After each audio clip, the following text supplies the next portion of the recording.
Assalamualaikum warahmatullahi wabarakatuh. Saya Wahyu Hidayat dengan NIM 2523048 akan mempresentasikan tentang struktur interkoneksi.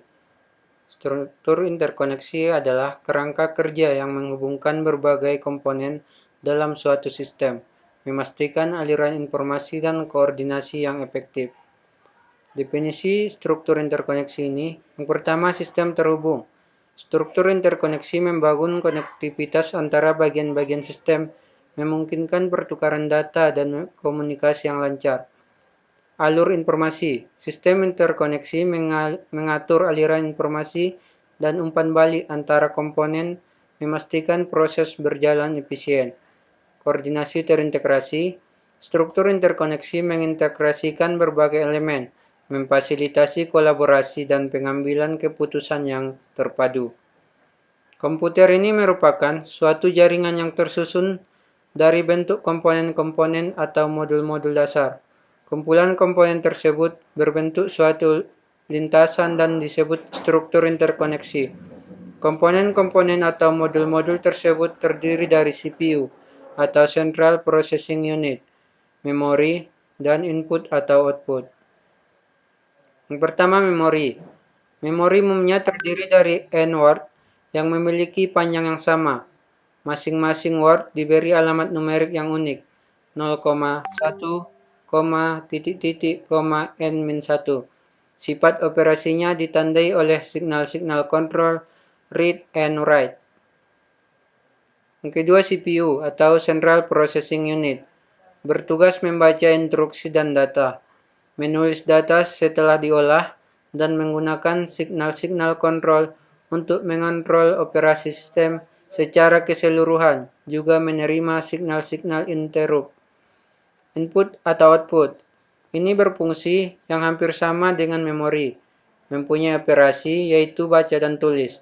Selain itu, modul input atau output ini dapat mengontrol lebih dari satu perangkat eksternal. Di samping itu, terdapat lintasan-lintasan data eksternal bagi input dan output. Data dengan suatu perangkat eksternal, modul input atau output juga dapat mengirimkan signal-signal interrupt ke CPU. Kemudian, struktur interkoneksi harus mendukung jenis perpindahan seperti berikut ini. Yang pertama, memori ke CPU. CPU membaca instruksi atau satuan data dari memori. Yang kedua, CPU ke memori. CPU menulis satuan data ke memori. Yang ketiga, input-output ke CPU. CPU membaca data dari perangkat input atau output melalui sebuah modul input atau output. Yang keempat, CPU ke input atau output. CPU mengirimkan data ke perangkat input atau output. Yang kelima, input atau output ke memori atau dari memori ke input atau output. Modul input-output diizinkan untuk saling bertukar data secara langsung dengan memori tanpa melalui CPU atau menggunakan Direct Memory Access atau DMA. Sejauh ini, yang paling banyak digunakan adalah bus. Terdapat dua macam sistem bus, yaitu satu, bus yang digunakan secara jamak, yang kedua, bus yang digunakan secara tunggal. Karakteristik tersebut bergantung juga dengan karakter sistemnya. Komponen-komponen struktur interkoneksi. Yang pertama, infrastruktur fisik, seperti jaringan, kabel, perangkat keras yang memungkinkan konektivitas fisik. Kemudian protokol komunikasi. Ini dengan aturan dan standar yang mengatur pertukaran data antar sistem. Kemudian perangkat lunak integrasi. Aplikasi yang menghubungkan dan mengkoordinasikan berbagai sistem. Manfaat dari struktur interkoneksi ini adalah yang pertama, efisiensi operasional, mengoptimalkan alur kerja dan menghindari duplikasi upaya. Yang kedua, visibilitas menyeluruh, memberikan pandangan terpadu atas seluruh sistem dan operasi.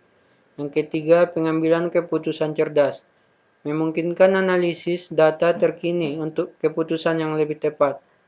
Yang keempat, fleksibilitas adaptif, memudahkan perubahan dan penyesuaian dalam merespon kebutuhan.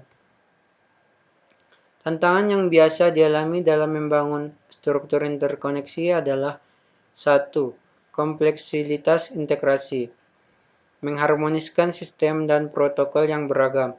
Yang kedua, keamanan cyber, menjaga kerahasiaan, integritas, dan ketersediaan data. Yang ketiga, skalabilitas, yang memastikan infrastruktur dapat menangani pertumbuhan dan perubahan. Contoh penerapan dari struktur interkoneksi ini adalah manajemen lalu lintas. Manajemen lalu lintas ini sistem terintegrasi untuk memantau dan mengatur lalu lintas. Yang kedua, jaringan listrik cerdas, koordinasi produksi, distribusi, dan konsumsi daya secara efisien. Bangunan terhubung, pengaturan suhu, pencahayaan, dan utilitas secara terintegrasi.